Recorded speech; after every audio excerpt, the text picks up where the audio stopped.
I feel like we've been lied to. Is it worth it to be buying property? Is it ever an asset? Is it ever a good investment, or renting is always a better option?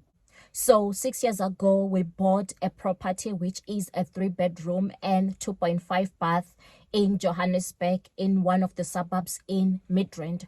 And the cost of this property was around 1.3 million rands when we bought it. So excuse me, today I'm forced to talk with my glasses on because one of my eyes is red at the moment, so excuse me for that. So with this property, when we bought it, we did not know what the future holds for us. But at that time, we knew that we wanted this property to become our primary residence because we also had a child. So we didn't want to raise a child in an apartment. We wanted an area where the child will also be able to be playing. So this was a 3-bed that comes with a double garage. It comes with 2 bathrooms. And then when we got it, these were the costs. We got a full bond, which was at 1.33 million. And then the interest rate that were offered by the bank was prime less 0.65%. And then the period is over 240 months, which is 20 years. And then there were also transfer costs that had to be paid. And the transfer cost came to 30,626. And this is 6 years ago. So it has changed right now. For property this size, I think transfer costs you'd pay around 40k. And then there's also bond registration costs that we paid upfront, and I forgot the exact figure. So right now I'm estimating at 30,000 rand. And then there is an initiation fee charged by the bank. At this time it was around 5.7, which has been capitalized to the bond. So these other transfer costs, you can't really capitalize them to the bond. And then now when I checked how much this housing is going for, it's going for around 1.6 in the market, 1.5, 1.6 in the market when I check in the particular estate, which means that they have appreciated in value. And then repayment, because I bought the property 6 years ago, it means that I have logged in the price of 1.3, making the repayment at prime less. This was before prime went down, when prime was still 11.75, making the repayment to be around 13,800. But if I were to buy this apartment now based on this market value, it would mean that I am paying around 16.6 thousand, which is a difference of 2.7 if I were to buy this same property now this year. But also, if you look into the COJ, City of Johannesburg valuation, they also do their own valuation. Right now, this property is valued at around 1.5 million rands, which also shows that the property has gained in value. But since we've moved out of that property, now there is a tenant who is occupying at that property, and this is where now I begin to see the losses. I wanted to rent it at above like 15,000, 16,000, but there was just no appetite in the market for that amount. And then now I listed the property at around 14,500, and the people who were interested in the property, they wanted to pay 14,000 rand. And because the property stayed vacant for like a couple of months, I decided to take up the 14,000 rands. So you can see that the person who is renting the property is only just worried about the rental amount of 14,000.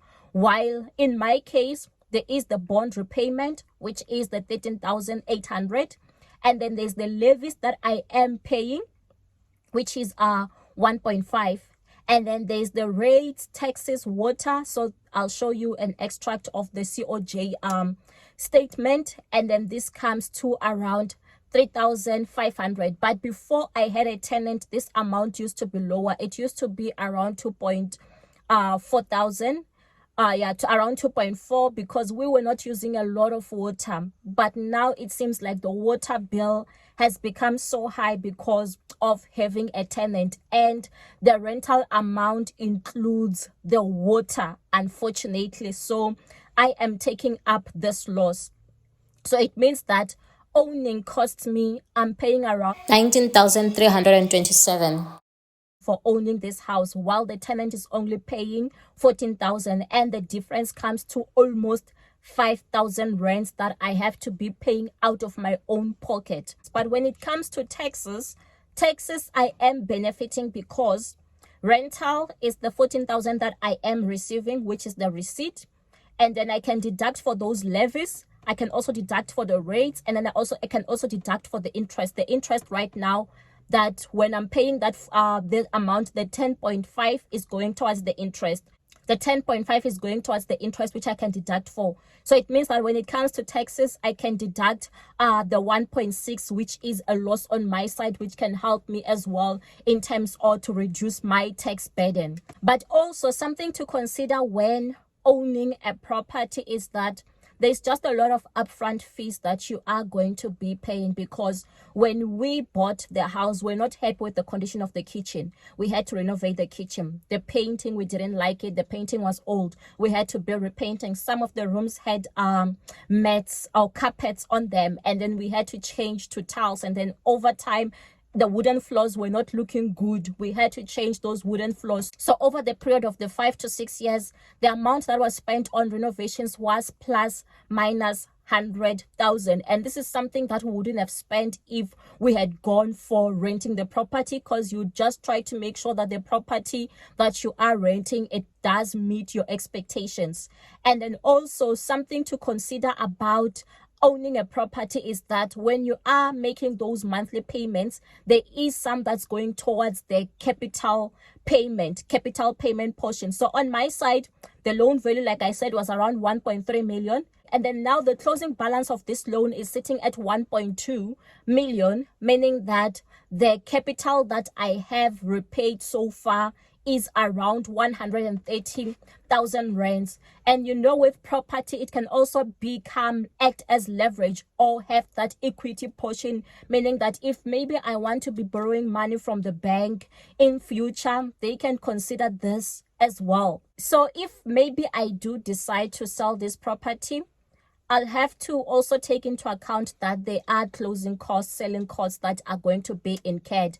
And also because this property has grown in value, there is going to be capital gains, meaning that even if I do sell the property, I might not really make that much money from it. I might even end up maybe breaking even or incurring a loss, because remember, there's a lot of costs upfront that were spent on this property that are never going to be regained. So now, since the intention of the property has changed from being primary residence to being an investment property, I also need to change how I look at it. Now I also have to be considering a whole lot of other things.